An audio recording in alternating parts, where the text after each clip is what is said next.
Hello kaibigan, isa ka ba sa mga problemado kung paano makukuha yung funds mo sa iyong lumang GCash account? Well, today pag-uusapan natin paano makukuha ang pera sa hindi na mabuksan GCash. Punta tayo sa Chrome and dito isi-search lang natin yung Sabit Ticket. And usually within 24 hours, makukuha mo na nga yung pera mo sa luma mong GCash account. And now, nandito na nga tayo sa site ng GCash and dito mababasa natin ang articles kung paano nga ba magsabit ng ticket. Pero hindi na natin babasahin yan. Pupunta na agad tayo dito sa may 3 dash. Dito, select natin tong contact us and hihintayin lang natin yung chat with GG icon. Hintayin lang natin. There you go. So, etong nasa baba, tap natin to.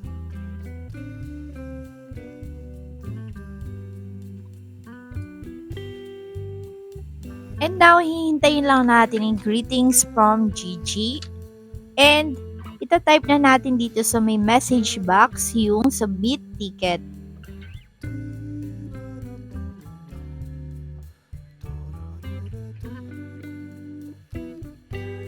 And here, mababasa natin, if you want an agent to attend to your concern, you may submit a ticket by clicking and filling out this form.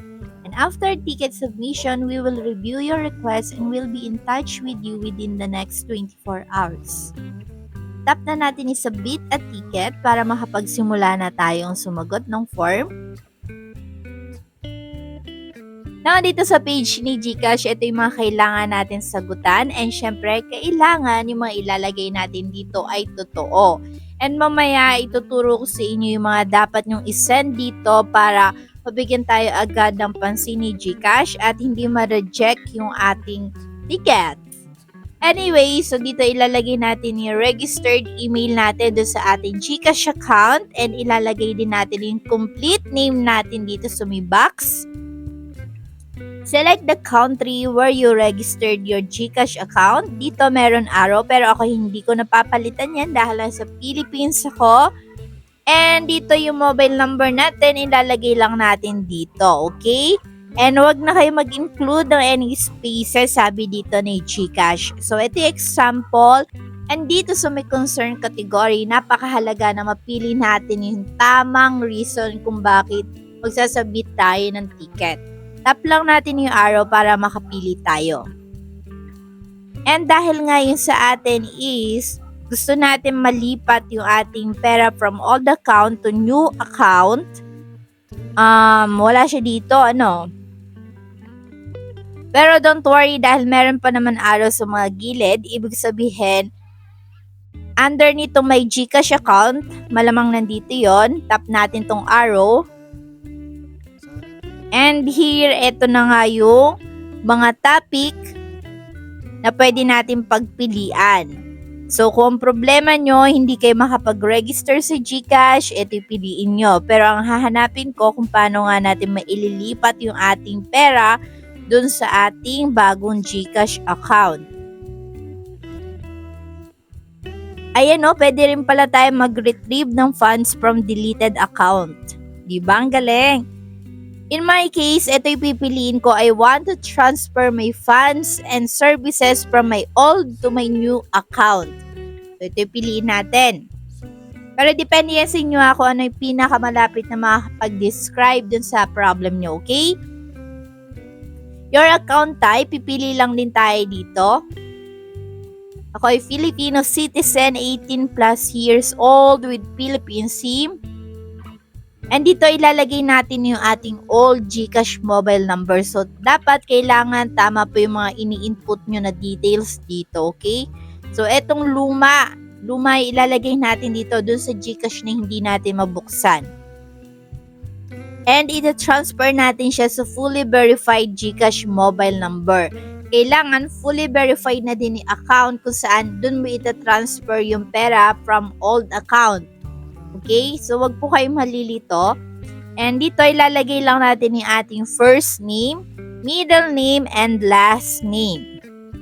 And dito naman, date of birth, yung pagkakasunod-sunod niyan, kailangan yung year muna, next yung month, and date. So, for example, 1990. Tapos, isusunod natin yung month. Halimbawa, November. Tapos, kung anong date ng November 10, kamo na. Okay, ganyan. And what was the email registered to your old account? So, dapat naaalala nyo din yung email na ni-registered or ni-link nyo dun sa inyong lumang GCash account. Ilagay nyo dito. Kaya importante kapag gumagawa tayo ng mga online account natin, dapat nililista natin yung mga email na nililink natin, okay? So, what happened to your old number? So, importante na piliin mo din dito yung tamang sagot. So now, dito, pipiliin lang natin dito, tap lang natin yung arrow button and eto yung mga pagpipilian na deactivate ba yung SIM mo dahil na-failed ka sa SIM registration or nawala ba yung SIM mo or nanakaw, damage SIM or ayaw mo lang talagang gamitin na ulit yung old number mo. So, in my case, nawala kasi yung cellphone ko kaya nawala na din yung SIM ko. Kaya eto yung pipiliin ko. And magkano ba yung gusto mong i-transfer from old to new account? So, mas maganda kung precise yung pagkakaalala mo kung magkano ba yung balance ng account mo. Sa akin, if I'm not mistaken, mga nasa 8,500 lang naman. And kung meron kang GCash Mastercard, ilagay mo dito yung 4 digits. Pero kung wala, ilagay mo NA. Ako meron. So, ilalagay ko. G-Insure policy number. Lagay mo lang din dito. Okay? Meron ka bang subscription kay G-Life? Kung wala, ilagay mo no. Dito pala yan, pipili tayo. Ito, no and yes kung meron. And ito na yung mga box. Kailangan intindihin po natin mabuti bago tayo mag-agree. Pero no choice din naman tayo. Lahat yan kailangan natin i-agree para makapag-submit tayo dito. So dito, nakalagay dito, I agree to transfer my wallet balance, GCash card, G-Insure, G-Funds, G-Stocks, and etc. galing sa ating lumang account papunta dun sa ating bagong number or bagong GCash account. So, mag-agree tayo. Yes, I agree. Check nyo yung box. And now, dito naman sa may pangalawa, for my GSave account, I understand that I will have to contact directly the partner banks to request change in number. Alright, so dito sa may GSave account, hindi tayo basta-basta makakapag-transfer. I mean, kailangan muna natin i-contact yung partner banks natin. And sa kanila tayo magre-request sa palitan doon yung number natin. Kung ang nakalagay pa rin doon yung old number natin na nakalink doon sa old GCash number natin, magre-request tayo na palitan na ng bagong number na nakalink naman sa bagong GCash account natin, okay? Yes, I understand. And dito, kailangan din natin mag-agree na i-delete nila yung ating GCash account na nakalink dun sa old mobile number natin or masususpend yung basic account natin. And yes, I agree na lang natin lahat yan. And dito naman, selfie holding your valid ID which clearly shows the details. So, kailangan natin mag-send sa kanila ng picture natin na hawak natin yung ating valid ID and dapat doon sa valid ID natin nakikita yung ating details. Okay? Kasi minsan nagsasend tayo ng picture pero malabo naman ID so hindi rin nakikita yung ating details. Beside that, kailangan din pala natin magpa-notarize or mag-send sa kanilang notarized affidavit for funds 1,000 and above. Pero ito naman ay para lang sa mga hindi pa fully verified na account. So, kung yung GCash account mo na luma, hindi pa fully verified, kailangan mo na notarized affidavit. Okay, so check natin yan. And syempre, kailangan din natin ng valid government ID. So, ito yung mga example. Ito mga chine-check natin, kailangan natin isend din to sa kanila. Katulad ng ID natin, notarized affidavit, kung hindi pa fully verified yung account natin. And syempre, yung selfie nga na kasama yung ating ID. And pwede rin naman tayo mag-send nung screenshot kung saan hindi na tayo makapag-login doon sa ating old GCash account dahil hindi na nga tinatanggap yung ating SIM card dahil nga luma na or kung ano man dahilan, kung ayaw na talaga makapag-login. And dito mag-a-add lang tayo ng additional information dito sa ating problem. So, ito yung box. Magsusulat lang tayo dito. Pero pwede nyo nang gayahin akin, baguhin nyo na lang ng konti, okay?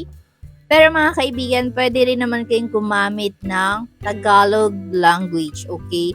Pero minsan ginagamit ko kasi English para mas mapansin. And yeah, pero kung nahihirapan talaga kayo mag-English, pwede naman Tagalog or i-comment nyo lang sa ating comment section tapos ita-translate namin sa English, okay? So, paste natin dito. Nakagawa na ako kanina eh. And bago tayo mag-add ng file natin, i-check muna natin yung mga information na nailagay natin dito sa ating form. So, review lang natin yung details natin. Check natin kung tama ba lahat ng nailagay natin. And kung meron tayong mali, baguhin lang natin bago tayo mag-submit. Okay? Now, pwede na tayo mag-attach ng photo at ng screenshot katulad ng mga nabanggit ko kanina. Once na makapag-add na tayo dito ng file, remember, your subscribe can help reach more people who need this tutorial. Thank you. And now, after natin ma-review lahat ng information natin, nakapag-add na tayo ng file, pwede na natin i-tap yung submit. And maghihintay na lang tayo ng 24 hours sa ating email na nilagay dito and doon nila tayo kukontakin. Okay? So, hintay-hintay lang tayo at kailangan i-monitor natin yung ating email. Thank you for watching, mga kaibigan. See you around!